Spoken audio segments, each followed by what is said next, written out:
after 3 weeks of it, if you implement intermittent fasting regularly, what you will find is mentally you are more creative, you're more alert, and you're more productive while you are fasting.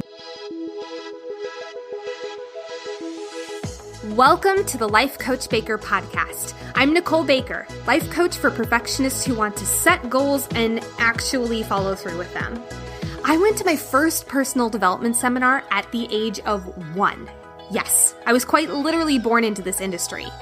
But by 15, I started to implement this mindset mumbo jumbo I'd heard so much about, and it worked. As a recovering perfectionist myself, I've been able to set goals that are way out of my comfort zone and achieve them by doing things imperfectly, without self-judgment, and without the fear of their opinions. And now I help others to do the same. So if you are capital D done feeling like a hostage to this a-hole called perfectionism, then this show is for you. My goal is for you to leave each episode with tactical action steps that you can start to implement in your life now. I may be in my 20s.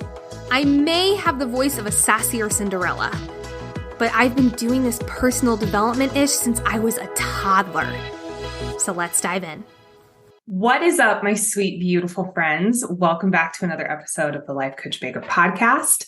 Today, I am talking to someone who slid into my email and just immediately made me go, oh my God, this is the perfect person for the podcast. Ironically, a podcast about perfectionism. But today on the podcast, we have Sarah Thomas from Burn, Fat, and Feast. Sarah is a personal trainer, a fitness instructor, a nutrition coach, and a business mentor, and also a mom of 3. So she's like never busy. Obviously, that's a massive joke. She's insane. She empowers women both in her community of Nashville and all over the country to live their healthiest life possible. Her main focus is on opening up her clients' minds to the beauty within. I love that. And encouraging them every step of the way and empowering her clients to make their lifestyle their own.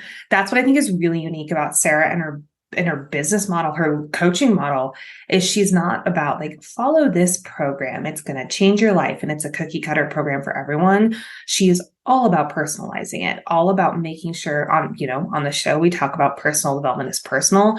She takes that and uses it in her business tenfold, which, by the way, her business is a mother effing empire. It is Burn, Fat, and Feast. It is Nashville's most popular wellness program. And I didn't know if you know this, Nashville's a big city. Like, that's a huge, amazing accomplishment. So in this episode, we talk about entrepreneurship, healthy relationship habits, especially when you and your partner are always busy. She had a few little nuggets and I was like, ooh, I'm gonna steal those. Building and maintaining healthy habits. Plus, Sarah opens up about her own struggles with perfectionism, body dysmorphia, and disordered eating, and how she overcame these hardships. So please know that if those topics are triggering for you, this might not be your episode. And that's okay. We have like 170 other episodes for you to listen to. So take your pick and come back next week. We will not be sad. But y'all, without further ado, I'm in Nashville now. You guys, without further ado, let's dive into this episode with the incredible, inspiring, vivacious Sarah Thomas. Welcome to the podcast, Sarah. Hello. How are you, Nicole? I'm doing so good. Thank you so much. There were so many things that when I first heard from you and your podcast reach out person, that I was like, oh my God, this woman needs to be on the show so much. I want to give listeners a little bit of a backstory. Who are you? What do you do? What is Burn, Fat, and Feast? Which if anyone's watching the video of this, it looks so cool. Your whole setup, it's very beautiful. Oh. What is that? What brought you to it? Well, thank you so much for having me on your podcast. I am honored to be here.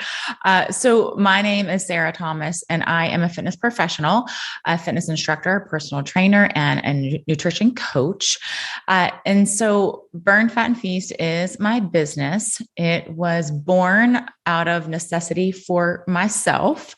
However, at the end of the day, what Burn, Fat, and Feast is all about, it is for women 35 and older who have felt like they've tried all the things, all of the diets and the exercises and, eat less, move more, and every single approach there is under the sun.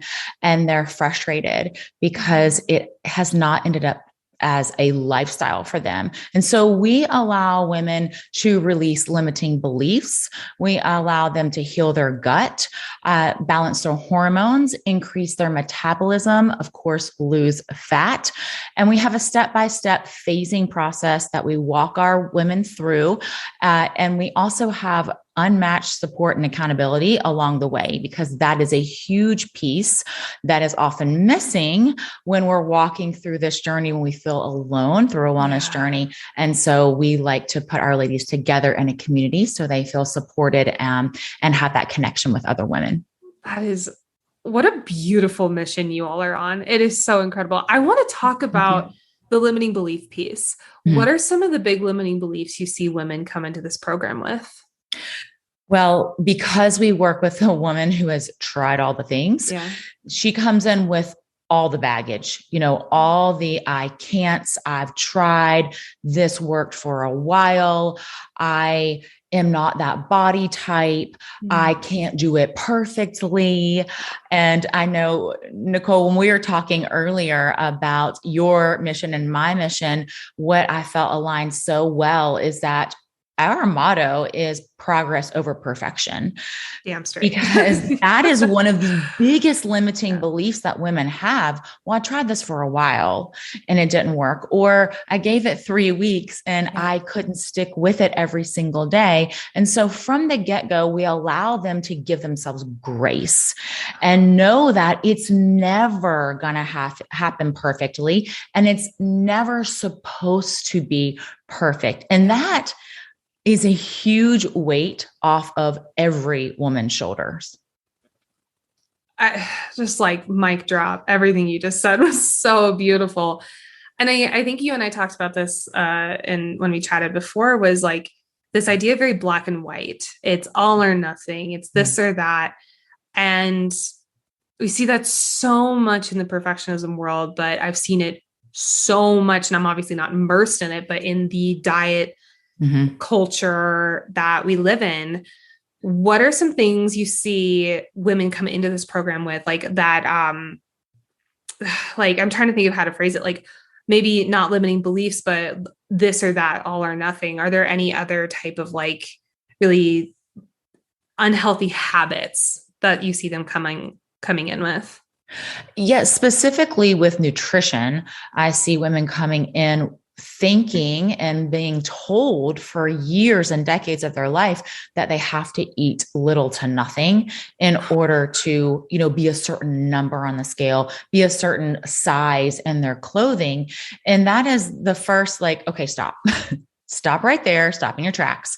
This is not how we're doing things.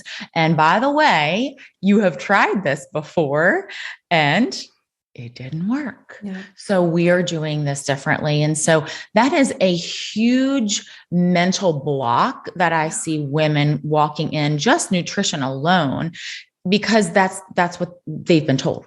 Move more, eat less, move more, eat less. And then, years down the road, we're eating 500 calories a day. Oh my God. What are we doing? What is happening? That is not right. That's not sustainable. Oh. We have zero energy. And so once I can get women off of that mindset, honestly, I call it a mindset cliff, because you walk to the edge of the cliff and there's nowhere else to go other than to jump off.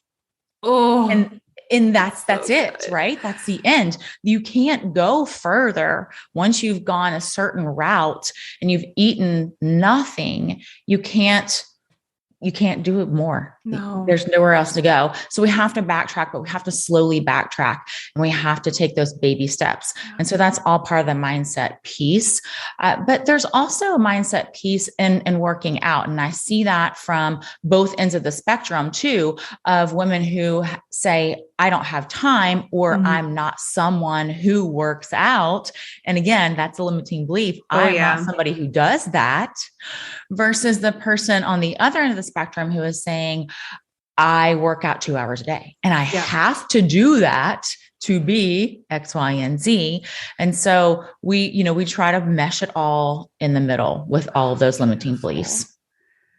Oh my God, what an amazing company you've built. This is just so beautiful. I want to go back to now your story, because how did this start for you? What was your journey into, I mean, I know you mentioned like you built it out of necessity for yourself. What was the necessity there? Right. So I have a journey on both ends of the spectrum as far as nutrition goes and weight goes. I started as a child being very overweight. I was an obese child for many years and walked that path feeling less than, feeling that I didn't belong, feeling that I wasn't like everyone else, which is really a big deal when you're a child and your preteen years. Most preteens want to feel like they just fit in. They don't want to stand out. They want to fit with the other people, the friends, the group, the peers. And so I walked down that path for a while. That turned into teenage anorexia. So went down the other end there as far as eating, really stopped eating for a long time, dropped a lot of weight and got a lot of attention. Felt that was the thing, right? Everybody says, I look amazing. I, suddenly am in the spotlight in a good way, and thought, okay, this is what I should do. Of course, years later, realized that wasn't the way to go. I ended up in the hospital actually with anorexia. That also turned into over-exercising in college. And we talked about this a little bit before too, Nicole. I was on a scholarship in college that required me to weigh in every single week. So coming from a history of being obese, having an eating disorder, and now I'm over-exercising, that only snowballed into more and more and more of unhealthy mindset, unhealthy physical self. So that was definitely not what I needed. I actually continued to overexercise for years after college and ended up over-exercising as an adult. I went down the path of doing more, eating less, because again, that's what we've been told in mainstream society. That's what you need to do. Calories in versus calories out. So I was following that approach, calories in, calories out. I had zero energy. And let me just tell you, I was teaching fitness classes at that time, 20 plus classes a week. Oh my God. And I was 3 pant sizes bigger then in my 20s than I am now, my mid 40s. And I'm only working out 20 to 30 minutes a day. So my entire story, all of that in between, I found myself just feeling totally frustrated, zero energy. I had 3 kids at that point, thinking there has to be a better way to do this. So I really dove into a lot of my nutrition training, a ton of research about working out and the mechanics of it and the neuro pathways that are built when we're working out and what we're eating and how that's fueling our body. And does timing matter with food, and how does that fit in with workouts and the big picture, right? It's not just calories in, calories out, but I really focus on the big picture of how can we pull all the pieces together of wellness so that it makes sense and it's not overwhelming. And so that's where Burn Fat and Feast was born. And like I said, it was for me. I started it for myself and it has grown organically since then. I have personally been on this journey of Burn Fat and Feast for 9 years now, almost 10 years. And the business has been out in the world for almost 7 years now. What an accomplishment. Congratulations. It's so Thank you. exciting. Thank you so much. I want to go back to what were some of those big pivot moments? I always like to talk to people about like, what was the moment that made you decide like, whoa, okay, I need help? Because there's a lot of people listening that might be on that path or might be on the, no, I can do it alone, or no, I can figure it out on my own. What finally made you say like, no, I need to branch out and actually figure this out and find resources and people who know how to do this? Well, I feel like I had a few of those along my path. And when I think back into my teenage years and with the anorexia piece, when I was admitted to the hospital was a big moment of I need to do this differently. And so that's really when I dove into the nutrition piece of things. You know, I was in fitness and I thought we're just going to exercise, and I didn't know anything about nutrition. My family didn't teach me that. I didn't have the education. So that was a pivotal point for me for nutrition. Of course, after that, I continued to over-exercise, and then college just led me down the other path that I did not want to be on again. But after that, into my adult life, once I found myself eating less, moving more again, and in that point where I could not physically make it through my day, that was it for me. Yeah. I literally remember sitting on the couch. I have 3 kids. They are currently 14, 13, and 9. My 2 oldest are girls. My youngest is a boy.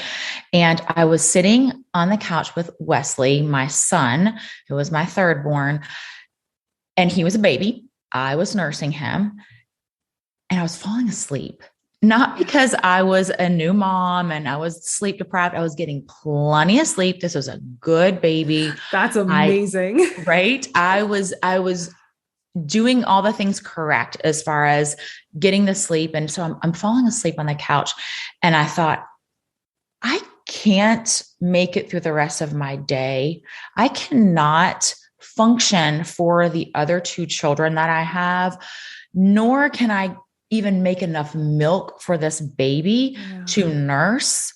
I was totally depleted. I started crying. I remember my tears dripping down on Wesley's little face as he was nursing. And I thought, I have failed not only myself, but I'm failing these children. And I cannot continue to do this. And for me, it was, yes, I need to do it for myself. But when I looked into those little eyes of my kids, that was the moment where I thought, no more of this insanity. I cannot continue anymore.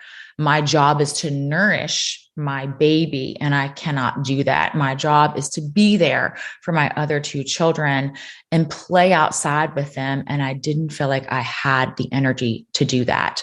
So from that point, I told my husband, I said, this is it. Big changes are happening, and big changes have to happen here inside my own head first.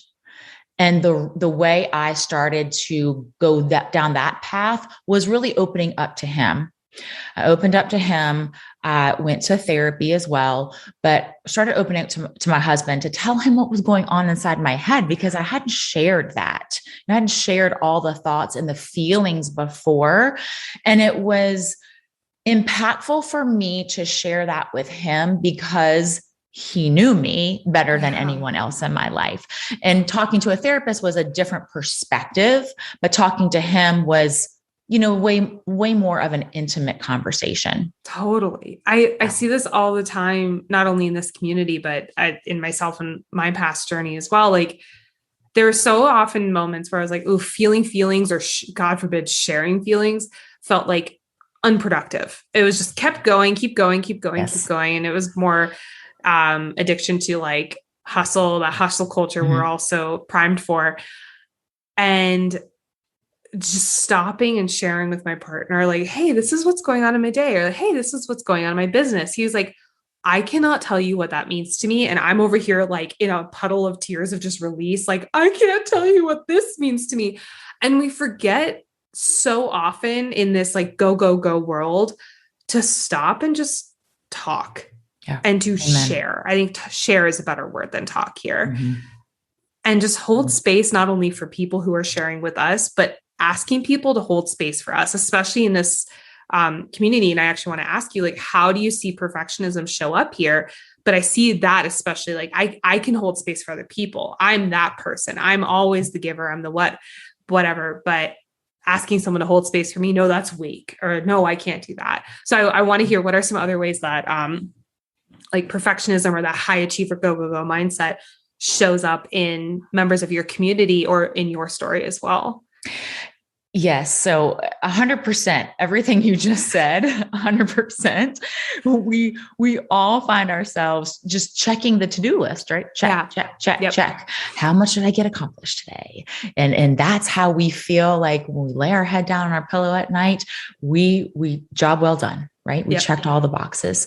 And so I will say that piece, carving out the time to talk and share and be open, is so important every single day. And I personally think it is more important as we get older and as life gets more chaotic. And like I said, our kids are with 2 teenagers and we are in the trenches. I say this all the time. We're in the trenches of how do we get it all accomplished and how do we continue to connect with each other? And that's, at the end of the day, that's our goal, my husband and I together, is how do we connect with ourselves and each kid and continue to check the boxes that need to be checked every single day. And so that, on that note, I tell my clients, and I practice all that I preach, to carve out the time. That some of the checked boxes don't matter if you're not carving out the time, because you will end your day and start the next day with an empty cup. And we all know you can't pour from that. And so in order to refill your cup at the end of the day, we must carve that time out. So my husband and I go for a walk every day. If the weather does not allow us to be outside, we intentionally sit in a room like the dining room where there is no TV, there are no other distractions, and we talk to one another. And there's nothing else around us. We're looking each other in the eye and we are talking. We do like to go for a walk just to get the fresh air. And again, that's intentional time. We go for a 45-minute walk. And so that's 45 minutes of our time to really reconnect. So that's something that I tell our clients to do on a regular basis. I am a firm believer in therapy. Yes. So that's another one. And I will say, if I were to pick like the top 3, the next one would be to continually to tell our members, give yourself grace, and ask yourself, does that matter? Oh, can you talk that one out? That is so good. Does that matter? So, right, let's go back to our to-do list. All the things in our to-do list, right? X, Y, and Z to do and accomplish that day. But do those things matter? Yeah. Are they going to fill your cup? Are those items just things that I need to do because laundry needs to get done? Or are those items that at the end of the day, you will leave feeling like your heart is full?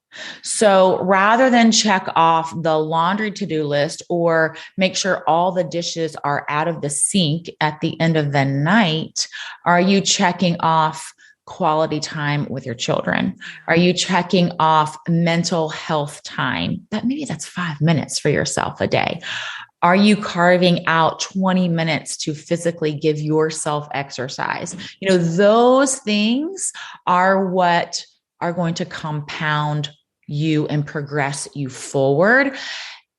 And we go back to the progress over perfection, saying, giving yourself grace doesn't matter. So does it matter that the dishes aren't done every single night? Do you want them to be done? Sure. Right. Sure. But does that matter? Give yourself grace, focus on the progress, not the perfection in every single day.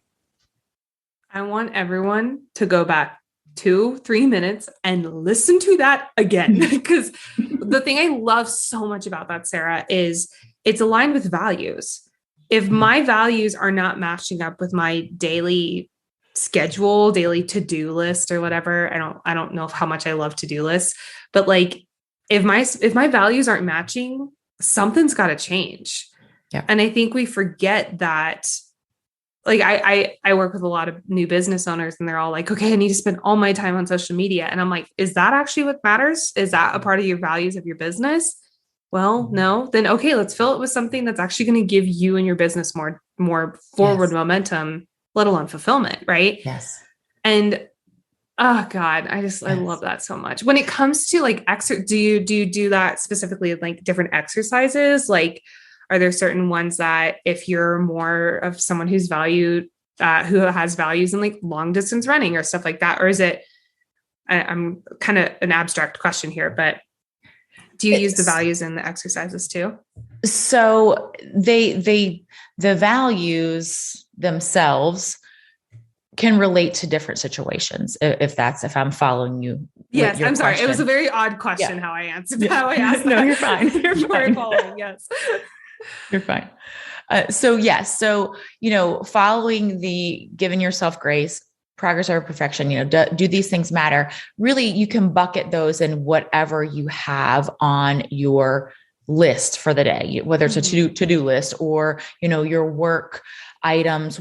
So our women in Burn, Fat, and Feast are from different phases of life. Some of them are working full time. Some of them have multiple children. Some of them are pregnant for the first time. And so, some of our ladies are retired. So we have them in different seasons of life. And so as I teach these principles, your job is to apply it to what's important to you. And so what's important to me or my season of life may be different for you. If that makes sense. It absolutely makes sense. And I think that's so important to highlight because we were grown up looking at Cosmopolitan magazine and it's like work out this long and it's the perfect amount of time, drink the lemon water and it's going to make you lose whatever.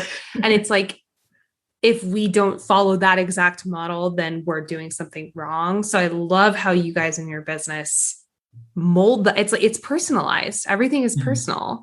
And I just think that's so beautiful. I would love to know, other than obviously Burn, Fat, and Feast, what are some other resources you give to listeners who are maybe like in this, oh my gosh, I do have a really unhealthy relationship with health and exercise and nutrition. What are some resources you'd send them to?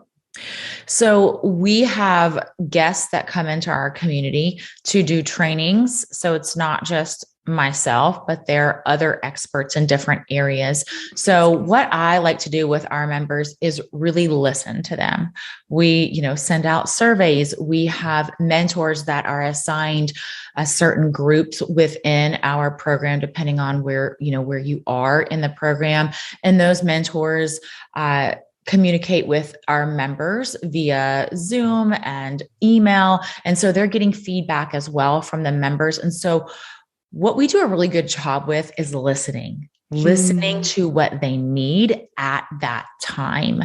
And what I found is that most of our members need something very similar at certain times of the year, no matter what their season of life is. And so we have a lot of guests that come into our community. So they get educational trainings, not only from me, but if I feel like I can't speak on this, I'm not the expert in this area, then we pull somebody else in. So we have a nutritionist on staff who we'll pull in for eating issues, disorders, intuitive eating versus binging and that sort of thing. And then we'll have different guests come in for mindset trainings and depending on what it is that they need, hormones, metabolism, all the things under the sun.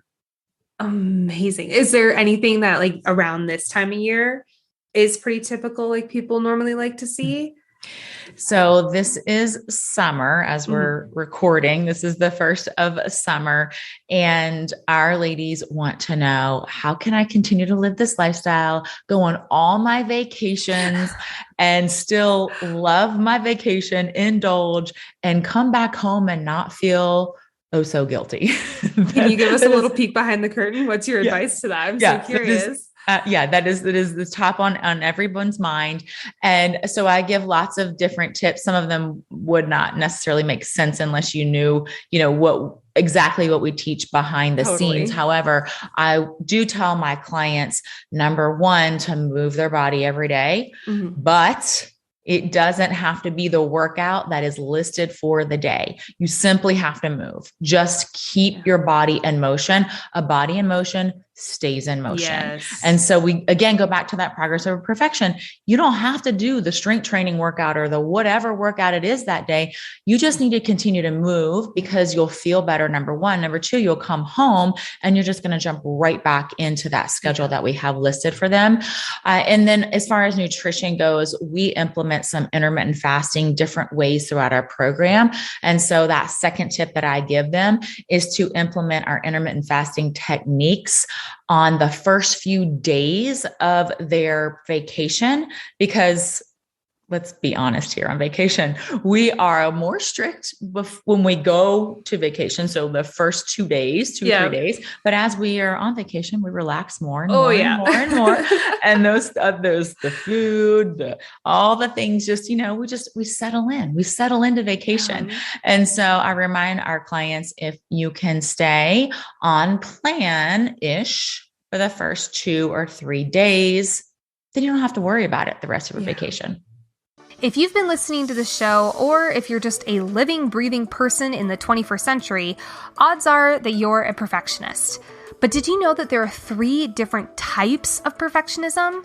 After working with perfectionists for the past 2 years and being one myself for longer than that, I would have to be an ostrich with my head stuck deep in the sand to not realize that there are different styles of perfectionism, each one with their own self-sabotaging patterns. To find out which perfectionist type you are, plus learn helpful next steps that will get you out of those patterns of self-destruction, take the free quiz by following the link in the show notes or by going to lifecoachbaker.com/quiz. Now, on to the episode. Give a little Reader's Digest of what intermittent fasting is, because it's something a lot of us have heard, and maybe some people in the audience are very familiar with.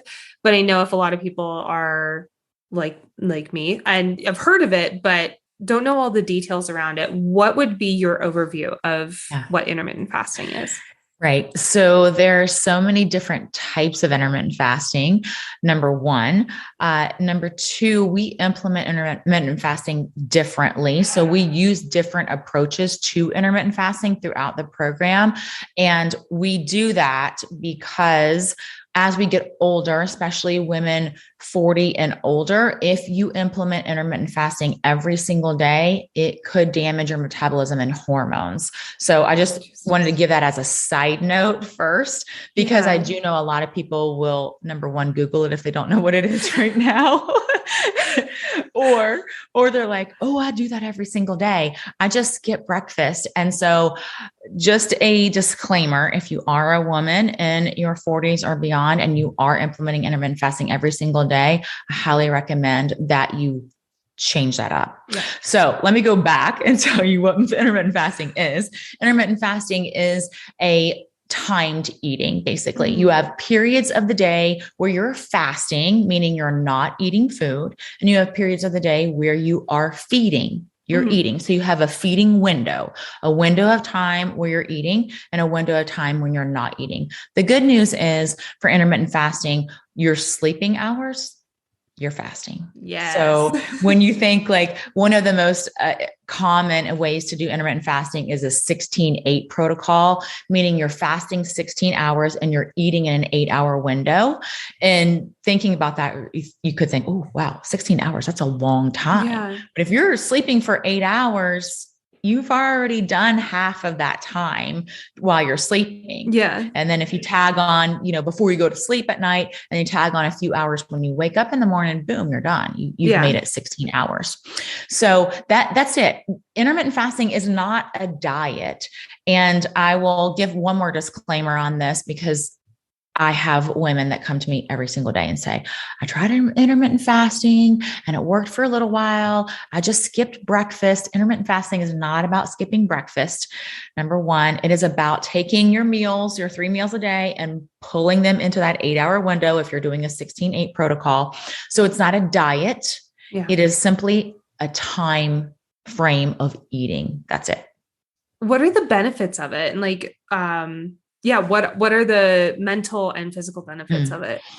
There are so many health benefits, and we talk about this inside Burn, Fat, and Feast as well, but I'll give you my top few. Number one, your mental health.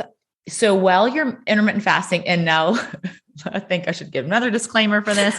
The first few times that you implement intermittent fasting, you probably will not feel amazing because your body's in shock, right? It's something different. Totally, yeah. Your stomach's going to be talking to you.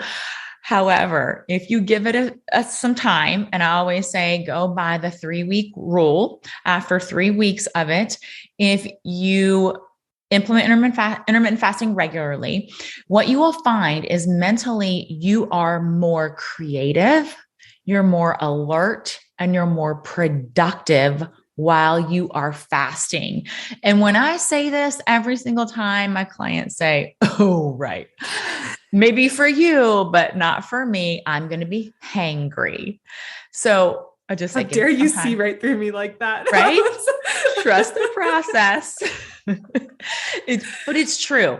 And I love those days that our clients come to us and say, you were right. You were right. I get it now. I'm getting so much accomplished during that fasting window. And again, it's not about checking the boxes, but it's about what is meaningful in your day that you want to do, whether that's creating something within your work, whether that is really digging into reorganizing something in your house, whatever that creative piece is, that's the time that we really need to do it. Intermittent fasting also is great for your gut health. And so that's a little bit more of the physical piece of it. Most of us, when I say most of us, as Americans, 90% of Americans have inflammation, and inflammation can show up very different ways, but most commonly it is due to what we are eating and what we're putting in our body. And so that inflammation can show up in our gut. It can show up in our joints, many different brain fog, the list goes on and on. But one of the great benefits of intermittent fasting is that it allows our body on the inside, our gut, to reset and really refuel itself. And so you're allowing your digestive system to rest while you're fasting. And the standard American diet tells you eat every 2 hours, eat breakfast and a snack and a lunch and a snack and a dinner, eat all day long. And when we do that, we never allow our body to digest, to have digestive rest. And so when we don't allow it to rest, it doesn't have time to repair. And so that is huge for most of us. Now, I know everybody wants to hear about, the fat loss benefits, and that is a side effect. I will go back and say intermittent fasting is not a fat loss tool. And that's one of the first things I tell my clients. I love that. Yeah. Don't focus mentally on that being a fat loss tool.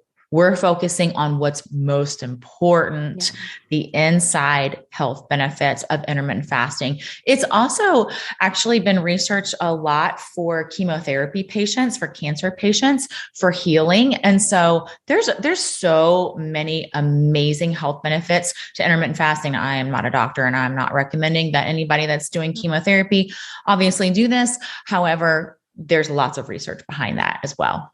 That is incredible, because many years ago I did Whole30 for on and off for 3 years. And while I don't do it anymore specifically just because I don't see that as a long-term lifestyle choice, the way of intentionally choosing my food, intentionally choosing when I wanted to eat, intentionally choosing what it was going to be, healed my relationship so much with food, because I had hit that point where the inflammation, where the 3 a.m. McDonald's snacks, it didn't help me anymore. So it's like, I was at that point where I was like, okay, I gotta change in some way. And being able to really look at food as a place of fuel and a place of how can this help me, which, as you and I talked about on our call, I was also at a school that did weigh-ins. I did not have a healthy relationship with food. I was anorexic for many, many years. That giving myself that opportunity to be like, what if I viewed this as something that helped me rather than something I need to look and be a certain way? And it changed my life completely. And it's just like, it's just changing the mindset around food as something to help you. And I love that that's a benefit of intermittent fasting. It's like, oh, this is something you're choosing really intentionally. Yes. That helps you feel better, helps the brain fog, helps the inflammation. And I think that it's such a slippery slope. I feel like there's like the obsessive side of it, but then there's the like, oh wait, this is actually really helpful. And when you're able to step into that helpful side, I'm sure you've seen this time and time again, it changes your life. 100%. And I love the word that you just used, intentional. Mm-hmm. Because we can use that in all aspects of our wellness journey, whether we're talking about mental health, our relationships, physical health. If we're intentional about what it is that we want out of our day, out of our life, we succeed. Yeah. Yes. Plain and simple. We have to be intentional about that. Doesn't mean that as one more thing on your plate every day, but just having the intentionality behind it makes the world of a difference. And when we were talking about intermittent fasting, the other piece that I feel is so important and often left out, and again, we can look at this in so many aspects of life, is education. Yeah. Yes. So many of us just don't know. Some of us, we just don't know, right? We don't know the power of therapy until we learn about it or until we do it. We don't know the power of intermittent fasting until not only we do it, but we understand, like I was just telling you about some of the health benefits. If you don't understand the education behind it, number one, you don't have that knowledge to learn and grow and to be a better you. But number two, you're not sticking with it because you don't know why you're doing it. So that why piece, why you're doing it behind just the how, that anybody can find the how. How do I do X? How do I do Z? We can find that anywhere. But why are we doing that? That's what helps us learn and grow. And in my opinion, everything in life. Well, to piggyback off that, a really good example is New Year's resolutions. What's like 90% of the population's New Year's resolutions for many, many years, go to the gym, lose weight, get fit, whatever you want to call it. But by January 30th, people are like, I'm done, I'm good. It's just because they were focusing on the how. They were just focusing on the get up, go to the gym. Oh, I don't want to go to the gym. But the why behind it, I was literally talking about this with a client today. If we just focused on going to the gym, we'd be miserable. Not because we don't like going to the gym, but just because we're focusing on that action. But if we focused on how it would feel to open up a pickle jar by yourself and be like, I'm the Hulk, that's a great feeling. For me, that's my why behind going to the gym. I love opening up jars by myself. It makes me feel very strong. Right. But for some people, it might be like, I like living longer, like a normal human reason. But Exactly though. And all of our whys are different. But if we don't have the why, we just have the, well, I want, but I don't know why, then we're lost. And I think that's like you were saying, I think that's important in every single aspect. And I kind of tied in, I have a question for you. What are, for anyone who's listening, who's like, I don't have a skewed relationship with health and exercise. I don't have a skewed relationship with mental health in that way. What are some like hidden habits, hidden thought patterns, hidden areas where people might not realize, oh, I actually probably should do some tweaking, or I probably should seek some help before this gets to that bad place? That's a really good question, Nicole. Let's get juicy. Thank you. Okay, I can go so many different ways here. So it depends on the person, because some people feel like they are making excuses and they are not in denial. The fact that they're maybe making an excuse of why they cannot work out or why they can't afford healthy food. And so they have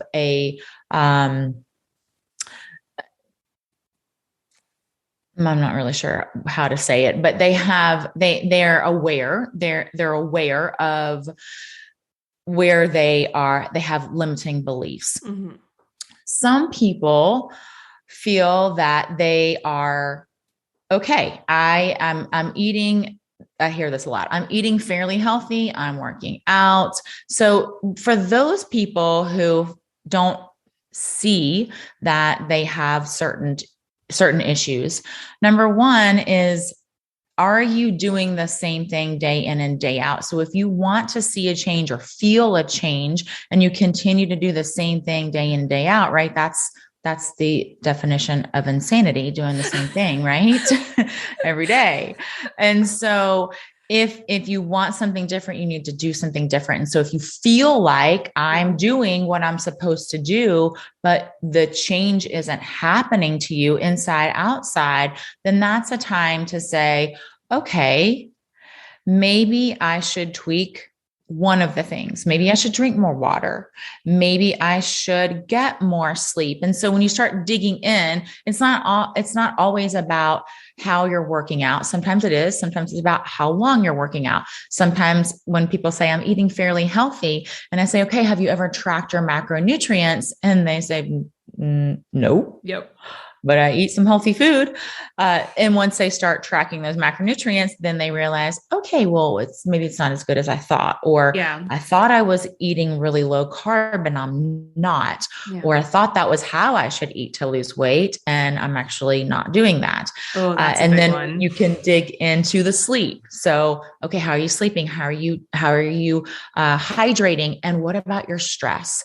Those pieces, aside from the fitness and the nutrition part, I like to dig into clients and even before they become clients, because those pieces are huge. Your stress, your sleep, your hydration, that's huge. And that impacts your fat loss and your overall well-being and your mental clarity, even more than eating a carrot every day.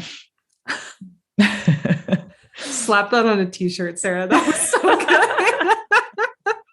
But it's so true. I mean, like, there's so many studies right now going around about how high stress leads to a shorter lifespan, whether it's because of a terminal disease popping up or just like a random occurrence, or you just drop dead at 80. Like, the high levels of cortisol on your body with the stress hormone is just like, it's not healthy. And yet, and this infuriates me, and I wonder if it infuriates you too. Maybe it's a terrible way of asking that question.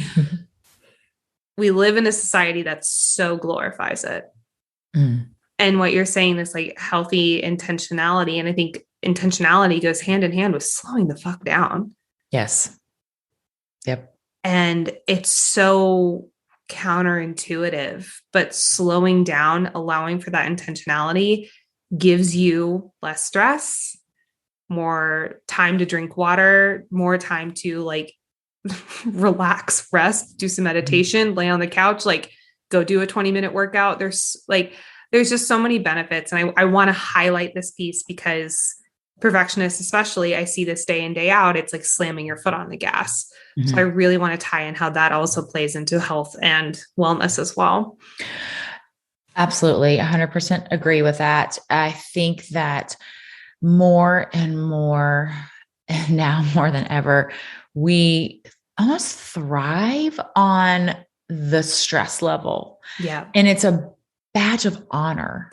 Yes. Oddly, right? Oh, did you get 5 hours of sleep? Because I only got 5 hours of sleep and I am stressed out and I've got to drink 6 cups of coffee. And it's like, we want to, and I say we, very generally here, right? But we want to tell everyone how stressed we are and how much we have to do and how we didn't sleep well and how we don't have time to think about how we're eating and why. Yeah. Why? We are literally killing ourselves from the inside out. And unless we stop, like you said, and take a moment and intentionally remind ourselves of what is most important. If we are not sleeping well, we are cutting our life short. And if you cut your life short, what does that mean for the people that you love, for your children, for maybe even your parents? You know, if you are cutting your life short, are you really fulfilling your purpose? Yeah. I was listening to a speaker, it was many, many years ago, but they were saying like, you really only need to sleep 4 hours a night. Anyone else, you're just wasting your life away, blah, blah, blah. I could have gone on stage and slapped him because and you're touching on this beautifully. Like there's so many studies right now that are like, sleep is one of the number one things you can do for your health. And yet you're so right. There's this badge of honor around who can be the busiest. Oh, I didn't sleep very well. Or, oh, I only got 5 hours of sleep because I was working and I'm going to get to my goals so much faster than you. And it's just, I personally, I refuse to hang out with those people anymore because I can't be around the energy and rate. It's so toxic. And I fell right into it. It was addictive. And oh God, I could talk about this subject. Yeah, I agree. It is absolutely addictive. And I will speak as an entrepreneur myself, as well as a wife to one. My husband is also an entrepreneur, that we have to keep each other in check on this we have to carve out that time, that downtime, and not only just, to reconnect, like I was saying earlier, but the downtime to just be. To not talk business, to not think through what's next or how to make things better or anything like that, but to just be. And so I would say if you struggle with that, or if you struggle, there's so many people that struggle with the fact that if they have a day where they don't have a lot going on, they feel like they need to fill the space, right? Because they're lazy and that'll make them unworthy of love or whatever it is. Yep. And again, I see this just like anything else that you're working on in your life as having that accountability and that support. And so to find somebody who will hold you accountable to have the day to be. Yeah. Have you guys always done that? The two of you in your marriage with both being entrepreneurs, or is that something you guys implemented? We have failed forward every step of the way. Oh, I love it. So you learn, you learn from doing it wrong and trying to be better. We are very, both of us are very much personal development type of people. Yes. So we're always digging into how we can be better as individuals, how we can be better as parents and as a couple. So we're always working on it. Yeah. And it's not something that we just woke up one day and we're amazing at, but we both know that we can have that tendency to go towards the work mindset and go. So we have to continually remind ourselves, each other, how to slow down. And step one for us was just to carve out the time to be together, to talk through the day, like I said earlier. And then step two was carve out the time to just be together, but that's it. Yes. Yes. Oh, I could talk to you literally for hours on this subject. And I also want to be respectful of your time. You're fine. I always ask these two questions to every single podcast guest. These are our segments. And that is, first and foremost, what is a way you were imperfect this week? Oh, so many ways. So as a recovering perfectionist, I always at the end of my day kind of think through what I feel proud of, what I did well, and what I feel like I could work on. So not, what was perfect and wasn't perfect, but what I, how to be better. And so this week, one of the things that came up for me is time management, because I'm very, very cognizant of my time, but it is summer, the start of summer. All three of my kids are at home. This week they had camps on and off. And so I have had to sit down again this week and redo my time blocks and what that looks like for me for intentional work time and intentional mom time. Oh, I love that. Do you have your time blocks constantly changing with like which season you're in, not physical seasons of the world, but like seasons of life? Have those change Absolutely. with those? I love that. Yes. And I will look at it at the end of every single month. Now, sometimes it doesn't change, months 1 to 2, but oftentimes it does. In my season of life and where my children are right now, 3 kids that no one's driving yet, I'm the person of all the things. I do find that when I sit down and look at my schedule every single month and plan it out as is this going to work realistically this month? Or what do I need to change, that I feel more at ease? My kids don't feel the stress that I would feel if it wasn't working out. And I feel I can lay down at night and feel good about my day. Yeah. I love it. The second question is, what is a goal, big or small, doesn't matter, that we can celebrate with you?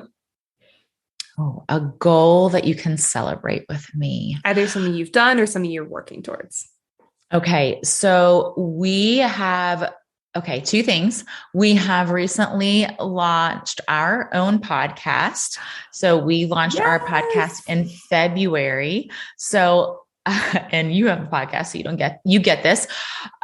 Launching a podcast is a lot more behind the scenes and getting ready and how to do every little piece, way more than I really realized. The podcast part, the content is easy. Yeah. It's all the other little things behind the RSS feed, the freaking logo, right?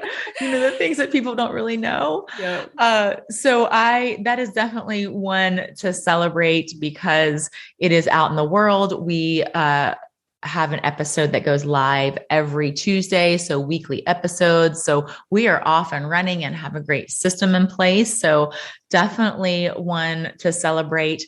And we are also about to start a mentorship program. And it's not just for our Burn, Fat, and Feast clients. It's really for any and every woman who feels like she wants to do more with her life, feels like she's just surviving every day versus thriving.